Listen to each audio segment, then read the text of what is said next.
વેસુના બિલ્ડરના ઘરમાંથી ₹50,000ની ચોરી કરનાર ચોરને પોલીસે બિહાર તેના વતનથી ઝડપી પાડ્યો છે. વેસુ કેનાલ રોડ ઉપર આવેલા સેલેસ્ટ્રિયલ ડ્રીમ્સમાં રહેતા બિલ્ડર અને હીરાના વ્યવસાયી મનુભાઈ માંગુકિયાના ઘરમાં નોકરી કરતા સગીરે નોકરી કરી ₹8,000 ચોરી ગયો હતો.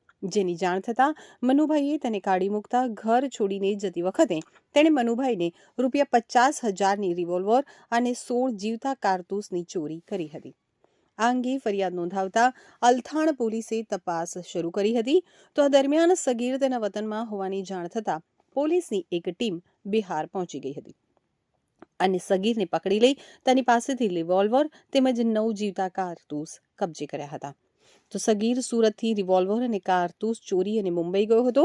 જો કે બાદમાં ત્યાંથી તે પોતાના વતન ગયો હતો, જ્યાં તેણે મિત્રોને બતાવવા માટે 5 રાઉન્ડ હવામાં ફાયરિંગ કર્યું હતું અને પોસ્ટ બનાવીને ઇન્સ્ટાગ્રામ ઉપર મૂકી હતી. જો કે આ પોસ્ટ જ તેને પકડાવી દીધો હતો.